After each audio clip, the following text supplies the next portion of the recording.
Recently, I was looking for some old clips of me playing basketball, and I was watching some of the live streams of the tournaments I played in and the league games just to find some clips that I could use for little sections of these YouTube videos. And when I was doing so, I couldn't help but feel these feelings of nostalgia while I was rewatching these videos. I couldn't help but get this feeling of energy and this feeling of adrenaline that I used to get when I was playing in these games. And I'd get chills for those big moments. I get chills when you'd hit that three in the clutch moments, or you'd take that charge in the last couple minutes of the fourth quarter and you foul out their best player and they no longer have their scoring ability. It brought back those beautiful feelings of competition and triumph and that sense of brotherhood on that team and all those moments. And it really made me miss competing at that high level, and it made me miss training towards that, waking up every single day with the goal of simply becoming the best basketball player that I could be and working towards that, and how much value that gave my younger self and how much I actually missed doing that. And it kind of made me disappointed that I stopped pursuing it to the level that I wanted to take it in order to pursue music more. I started devising this plan. Well, could I actually go and do this? Where could I find the time to train? I could go play at the university level, right? I haven't really played like competitively in like 2 years and actually been practicing as much as I should have been. But like, if I dedicate my life to it, then I could go do it. And even if I don't take it to the level that I wanted to, I could still have enjoyment from it, right? And that right there is the reason why most people are never successful in life. They are chasing one of the most powerful feelings and powerful emotions that humans can experience, but it's also one of the most detrimental to our success, and that emotion is nostalgia. Nostalgia is an extremely powerful thing. It allows us to be brought back to those days that we so dearly miss. It allows us to feel how a certain time felt, and it allows us to literally time travel back to those beautiful moments and those beautiful memories that have shaped our lives. Whether it's music from our favorite video game soundtrack, like the Plants vs. Zombies theme, or the sound of a basketball being swished through the net, we always get such a positive feeling of how we felt doing these things. And it's such a beautiful experience to actually kind of recapture that moment, but it is extremely dangerous as well. When we act out of feelings of nostalgia, we are simply making decisions based on the way that we once felt. Half of us aren't even aware of it, but we're chasing things in life that just gave us that feeling when we were kids and were important to us at that certain time. A lot of the things that we do in our day are just trying to recapture the way we felt at a certain given time in our life, and we're just trying to recapture a fraction of the way that made us feel. It comes from the video games we play, maybe it's something from our childhood, or we're just trying to recapture that feeling that we used to get from playing games, but now we got to play an 8-hour session just to feel any kind of stimulation. Maybe it's the music that we listen to. Instead of branching out and trying to find new genres and new songs that we like, we're stuck listening to the same playlist that we have been for years. Maybe it's even the people that we hang out with. If you're graduated or you're moved on to university, maybe you're just dreaming of hanging out with those high school friends, trying to recapture the way that you felt, and you're just spending time with the same people who once they gave you value in life, but you're just trying to recapture the feelings that you had with them going through those amazing memories in high school. The problem with living like this is we'll only ever feel a fraction of the feeling that we once felt. There's a book that I had to read for English class in grade 12, which was last year, and it's actually one of the only good books I've ever got to read for a class. And it's The Great Gatsby, and it had a really good message because this character, Gatsby, is trying so hard to just recapture the way that things were. He's made a whole bunch of money and he's trying to recapture this lost lover from his lost life 5 years ago. And everything he's done in his life is just trying to recapture the feeling that he once felt when he was with this girl. And that's how a lot of us live.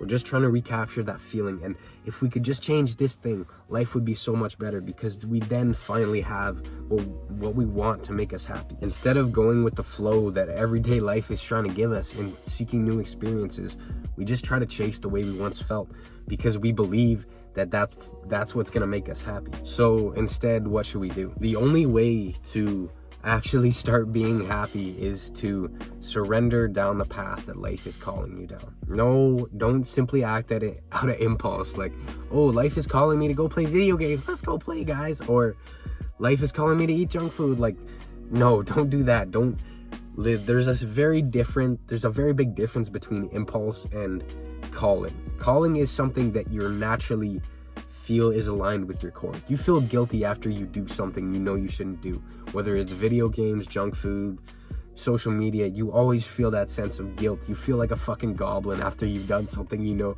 like a little kid who's done something and doesn't want to get caught by his parents. That's how you feel when you act out of impulse. Calling is something that will allow your life to improve exponentially. For me, back in the past, basketball was my everything. At the time, I didn't have like any friends. My mental health was shit. I was so insecure, but basketball gave me an outlet. Whenever I was feeling down, I would go practice basketball and I would work as hard as possible because I wanted to become the best basketball player that I could possibly be. It was my everything. I was so passionate about it and I loved it so much. Eventually, it was actually the reason why I started lifting weights. And it was because I was so small and I was like 5'2" and like 100 pounds when I was in grade 9. And I wanted to start working on my vertical, so I naturally started lifting weights. That inspired me to start bulking up and get bigger. And what happened was I eventually formed the best friendships I've ever had in my life from going to the gym and lifting weights with other people. Not because they were basketball players who wanted to lift weights, simply because they wanted to lift weights to change the way that they looked and be healthier. Now, lifting weights was what inspired me to get on to the rest of self-improvement. It inspired me to start working on my mental health, working on my social skills, working on my confidence, working on all these different aspects of my life, and not simply focusing on being the best basketball player that I was, but improving my life as a whole. A big habit that came with this was journaling. Journaling allowed me to get experiences that were up here and experiences that I was holding on to and didn't fully understand. Once I journaled those out, they allowed me to express myself in not necessarily a creative way, but they inspire me to create something with these experiences and get it out to somewhere that wasn't just myself. And I'd read it over and think like, how did I think that was so negative? How did I hold on to that for so long in a negative way? And how did I perceive myself that way solely based off that one thing? And writing and journaling was what allowed me to get into writing songs. I loved music for so long, and I'd always been playing drums and guitar for a really long time and making instrumentals.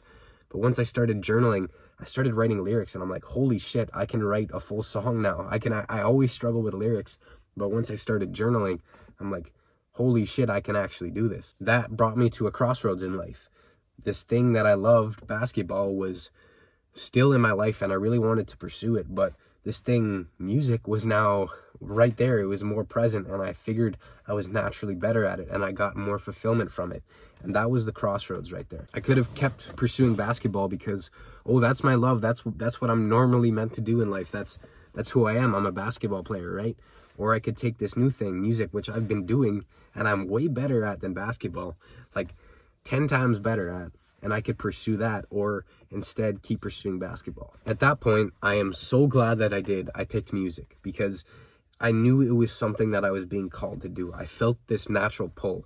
I enjoyed creating songs and practicing and getting better at it more than I enjoyed basketball at that time. And I am so glad that I did, because so much opportunity came from that. I started making the first money I've ever made online from doing music and selling beats and doing shit like that through like websites and Fiverr and stuff.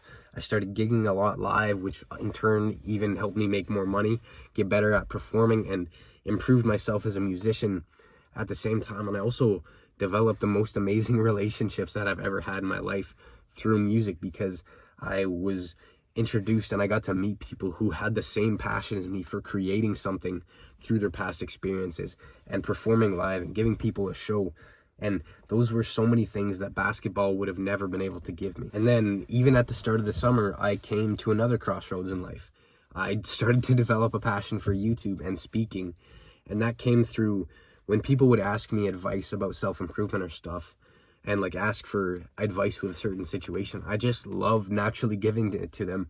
I'd love telling stories about myself and saying like, yeah, I did this and I was like so bad at it, but that allowed me to learn this lesson. And in doing that, that allowed me to get into YouTube. And it's a new passion that I developed, and it's something that I'm pursuing and putting more time into than music. Now, I haven't completely cut music out of my life, and I didn't do that with basketball, but I shifted my priority because it's what I felt called to do. With this YouTube thing, there's so many more people that I can help, and there's so much more of an impact that I can make than with music. And obviously I still love music. I'm not going to completely ever give it up, I don't think.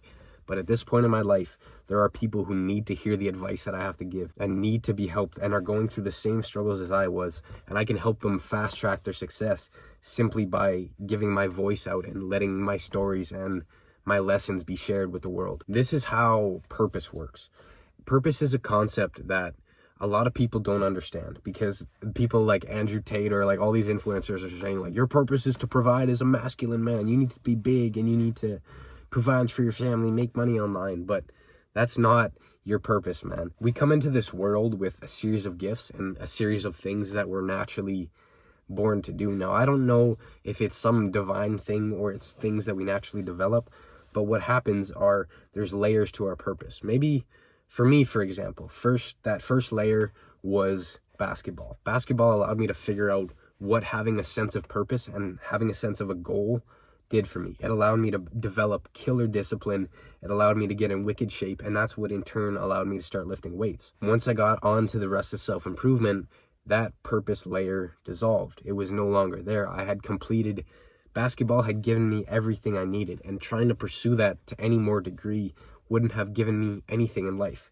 Then music allowed me to improve my mental health, improve my relationships, and start making money doing something I love. Now, once I'd done music for a while and I'd actually started making money at it, another purpose layer dissolved because I'd completed what I wanted to do and I'd found something else, which is YouTube.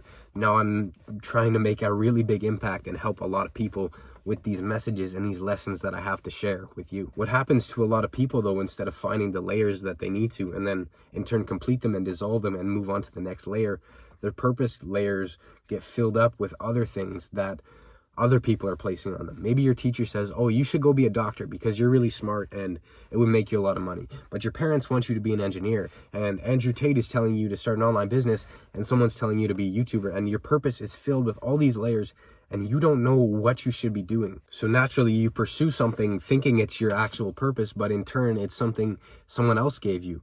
Maybe it's something you never even wanted to do in the first place, but you just think it's kind of okay because someone told you. Or it's what someone else likes to do, like maybe your best friend, and naturally you're trying to gravitate towards that, but it's inauthentic to you. In turn, you're never actually going to see the success or the fulfillment that you want out of life. I want you to picture a river. This river is flowing down the stream and it's flowing decently fast. There's a man who's in the river. I don't know how he got there. He's just in the river and he doesn't know where the river is going to take him. It doesn't look dangerous. Yeah, there's rocks here and there, but the river is naturally trying to pull him down, but he doesn't want to go. So he grabs onto a branch with everything he can. It's taking all of his energy. He is trying to hold on to the branch, right? And he sees that the river is going upstream and he thinks he could climb. So he begins to start climbing up these branches and trying to climb up to the river to get to the top of wherever the river is going. Do you think it's beneficial for him to be climbing up this river and dangerously ascending more heights with more pressure coming down at him and going the opposite way of the stream? He could simply let go and allow himself to flow down the river. He'll have to dodge a few rocks here and there, but naturally he'll just flow down with the river and he'll be able to move so much faster instead of going against the river trying to climb upstream. This is how a lot of people are in life.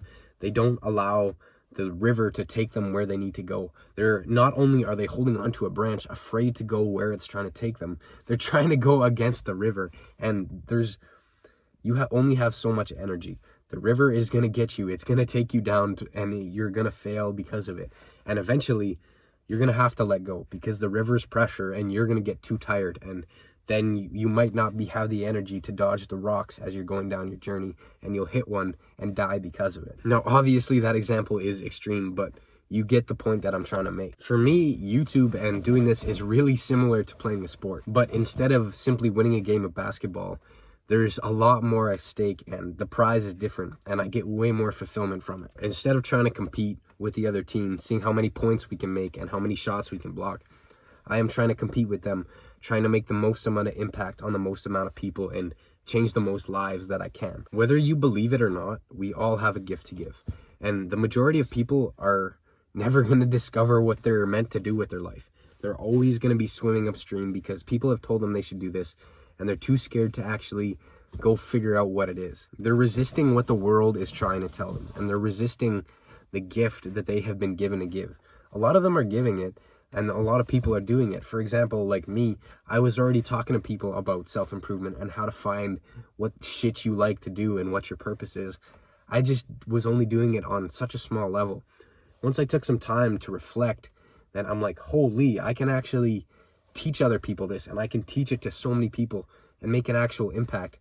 That is actually going to be powerful, and that is going to make a difference in people's lives. Maybe your gift is writing. Maybe you're meant to write novels or write books, and you write here and there, you write really good for your school projects, but you're not pursuing it any higher than that because your mind is not open to that perspective. This is not going to be a regular YouTube channel. This is just the very beginning, and I'm only finding the niche that I want to help serve right now. But I'm creating a movement of people who are finding their gift.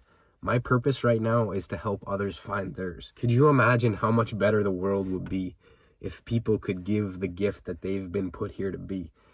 They're using their authentic skills, things that give them fulfillment, to help others have fulfillment. Your purpose isn't actually what gives you fulfillment. Your fulfillment is what gives you purpose.